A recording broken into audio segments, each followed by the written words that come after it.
한 번도 가보지 않은 사람은 있어도 한 번만 가본 사람은 없다는 요세미티. 미아 언니도 결혼하기 전에 한 번 가보고 쏙 반해버려서 아이들이 크기만을 기다리고 있었답니다. 사랑하는 가족들과 요세미티를 꼭 보고 싶었던 미아 언니는 아이들이 조금 컸다고 생각하자마자 요세미티 여행을 준비하게 되는데요. 그게 올해 초였고 여행 기간은 5월에 있는 메모리얼 데이 연휴였습니다. 그러나 아쉽게도 코로나로 인해 여행이 무산이 되고 마는데요. 미국의 모든 국립공원이 문을 닫아버렸기 때문이죠. 그래도 포기할 수 없었던 미아 언니. 6월에 다시 재개장하자마자 여행을 준비하게 됩니다. 여행을 가기 전 미아 언니의 가장 큰 고민은 숙소와 여행 일정이었습니다. 특히 숙소는 여행을 가기 전 결정하기 가장 어려운 부분인 것 같아요.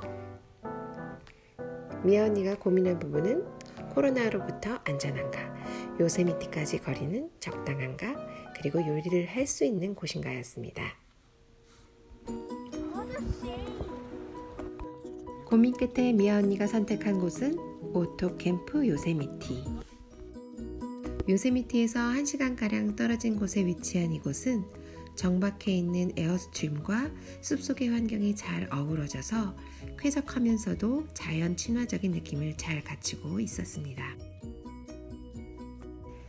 지금 화면에서 보시는 것처럼 에어스트림 안에는 문이 있는 방 안에 침대 하나와 소파 베드, 그리고 간단한 부엌시설이 갖추어져 있습니다.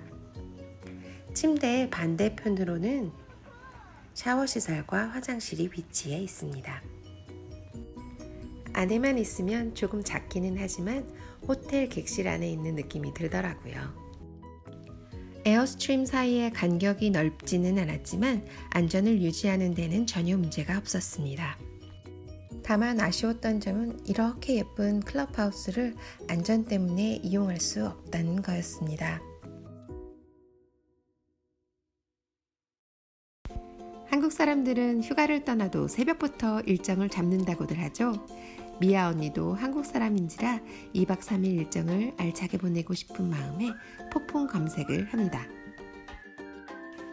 첫째 날은 장거리 운전으로 피곤하니 숙소에서 쉬기로 하고, 둘째 날은 요세미티 밸리, 그리고 셋째 날은 티오가 로드를 지나며 그 선상에 있는 멋있는 스팟들을 구경하게 됩니다. 둘째 날 일정인 요세미티 밸리. 사람들이 흔히들 요세미티를 다녀왔다고 할 때 이 지역을 이야기하게 되는데요. 유명한 곳이 한 곳에 몰려 있어서 짧은 시간 안에 다양한 요세미티를 경험할 수 있기 때문입니다. 이건 미아 언니의 밸리 일정인데요. 글레이셔 포인트를 제외하면 다른 장소들은 서로 가까이에 있어서 이동하는 데 시간이 오래 걸리지는 않습니다. 하지만 글레이셔 포인트는 산속에 따로 떨어진 곳이라 2시간 정도 따로 시간을 떼셔야 합니다. 팬데믹 전에는 사람이 많아서 요세미티 밸리 지역 안에서는 셔틀이 운행되고 있었는데요. 미아 언니가 6월에 갔을 때에는 셔틀 운행이 중지되어 있었고 직접 운전을 해서 돌아볼 수 있었습니다. 방문자 수를 제한하고 있어서 주차하는데도 전혀 문제가 없었네요. 그런데 그거 아세요? 요세미티 밸리는 일방통행로라서 미아 언니가 알려드린 순서대로 가지 않으시면 같은 길을 계속 빙글빙글 도실 수도 있습니다. 미아 언니가 그랬거든요. 요세미티에서 사슴을 만날 수 있을까 했는데 정말 사슴을 만났지 뭐예요? 그것도 오줌을 싸고 있는 사슴을 말이에요. 볼일을 마치고 총총 돌아가는 모습도 얼마나 귀엽든지요. 하이킹을 마치고 온 아이들은 차가운 계곡물에서 더위를 식힙니다. 눈이 녹으며 내려오는 물이라 무척 차가웠는데요. 미아 언니는 발만 살짝 담그고 말았지만 아들은 보기만 해도 추워지네요. 계곡에 있으면서 다복한 오리 가족도 만나고 즐거운 시간을 보냅니다. 그런데 이때 곰이 나타나는데요. 화들짝 놀란 미아언니네 가족은 모든 물건을 두고 줄행랑을 칩니다. 요세미티의 유명한 하프돔과 울창한 숲을 배경으로 멋있는 사진을 찍을 수 있는 곳 터널뷰. 아이들의 마스크가 유난히도 눈에 띄네요. 꼬불꼬불 산길을 긴장하며 올라가다가 어지러워질 쯤에 눈이 번쩍 뜨이는 광경이 나옵니다. 사진관 배경에나 나올 만한 광경들이 눈앞에 펼쳐지는데요. 하프돔과 요세미티 계곡들이 한눈에 나타나는데 합성사진 같은 느낌이 들더라고요. 셋째 날 일정인 티오가 로드. 요세미티를 가로지르는 이 길을 반나절 만에 지나친다는 게 참 아쉽더라고요. 투올로미 그로브만 제외하고 다른 곳에선 사진만 찍고 돌아왔네요. 아무도 없는 요세미티 길을 아이들과 함께 걷는 건 참 특별한 경험인 것 같아요. 자연을 보면서 느끼는 평안함이 그냥 그대로 우리에게 쉼을 가져다 주는 듯 했습니다. 그러나 안타까웠던 것은 지난 화재로 인해 많은 부분이 불타 있었다는 건데요.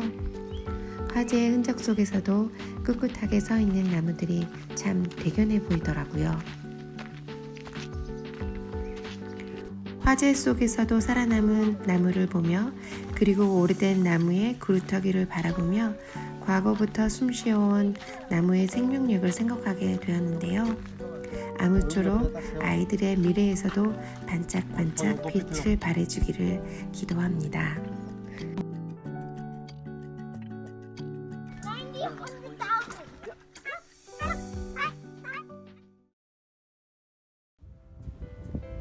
글레이셔 포인트만큼은 아니지만 하프돔의 반대편을 볼 수 있어서 특별했던 옴스테드 포인트.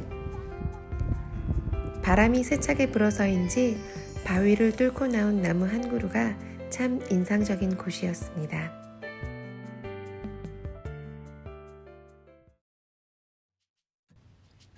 미리 알았더라면 물놀이 할 것을 준비해 갔을 테나야 레이크. 바다같이 파도치는 호수를 보며 아이들이 발길을 돌리지 못하더라고요.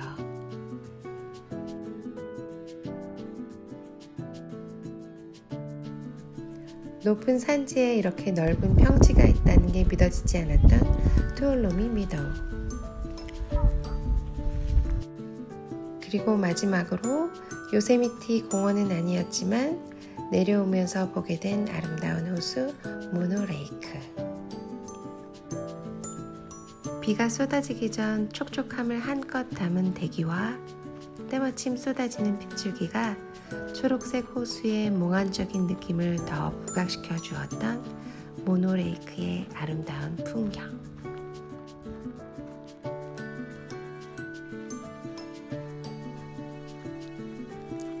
그 모든 것이 이보다 더 좋을 수 없는 날이었네요.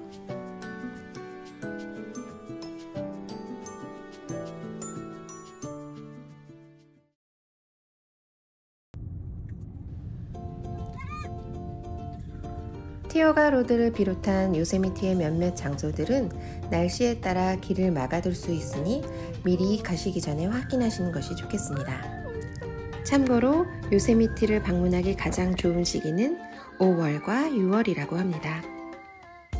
요세미티 안에서는 와이파이가 되지 않습니다. 당황하지 않으시려면 지도를 다운받아 가시는 게 좋겠죠? 물놀이를 즐기실 거라면 튜브를 가져가시는 것도 잊지 않으셔야겠습니다. 튜브는 물론이고 래프팅과 카야킹을 즐기는 사람도 많이 있더라고요. 점심은 미리 준비해 가시는 것이 좋을 것 같아요. 올라가는 길에 주유소 옆에 마트가 하나 열긴 했었지만 다른 곳은 다 문이 닫혀 있더라고요. 2박 3일의 짧은 일정을 마치고 집으로 돌아가는 길. 또 하나의 행복한 사랑의 기억을 떠올리며 다음 요세미티 방문을 기약